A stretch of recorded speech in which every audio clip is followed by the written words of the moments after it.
right bus. Route 14, Jeffrey Express. Once you're inside the bus, you not only have the announcements of every stop and announcements such as this bus will run express, but you also have the LED sign at the front, the red letters that show you the name of every stop coming up. Of course, you can always check with the bus operator before you board to make sure the bus will take you where you want to go. When it comes to navigating buses and trains, the CTA does its best to make things easy for beginners and experienced customers. I give them an 8 out of a 10, so they do a great job.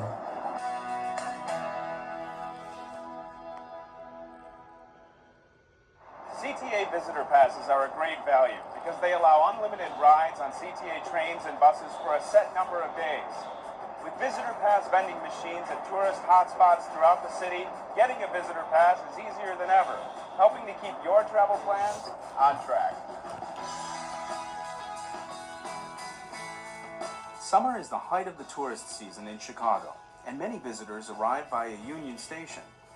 Many take Metro, often to spend a day seeing the sights, while others coming from farther away take Amtrak to come and see what the city of Big Shoulders has to offer. Chicago being the hub of the rail system in the United States, about 2 million Amtrak customers arrive in Chicago every year at Union Station, as well as more than 100,000 Metro customers every day. From Union Station, many visitors are looking for an easy, cost-effective way to get around the city. CTA buses and trains are located just steps outside of Union Station. And to make it even easier to travel on the CTA, a visitor pass machine as well as a transit card vending machine have recently been installed at Union Station for visitors, commuters, or anyone wanting to get around town quickly and inexpensively. With the push of a button, you can buy a 1, 2, 3, or 7-day pass that will provide you with unlimited rides for the life of the pass. The pass has been extremely successful. Visitors think of it as a very economical tool to be able to hop on and off our trains and buses to see all of Chicago.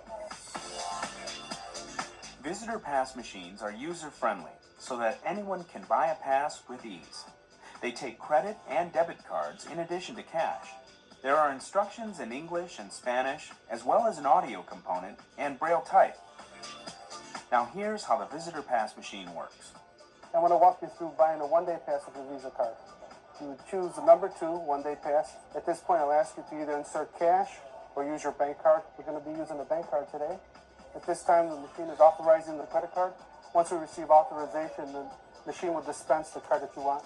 You remove your one-day pass, and if you'd like a receipt, you can hit yes. If no, you can just hit no. The visitor pass machine at Union Station is one of 8 conveniently located around the city. Other locations include O'Hare and Midway stations to serve those arriving by plane, Cumberland and Rosemont stations along the Blue Line, and also Chicago Avenue's Red Line station, steps away from the Magnificent Mile.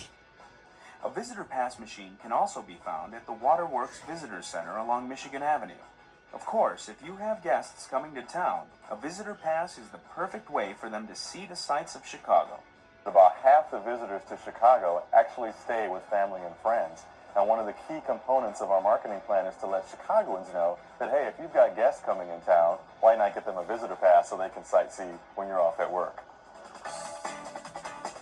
Last year, the CTA added a visitor pass vending machine to its booth at Taste of Chicago, which helped to boost sales. Since the CTA made visitor passes available through vending machines last year, visitor pass sales increased by 54%. Customers appreciate the convenience of the vending machines and the unlimited rides provided by the passes.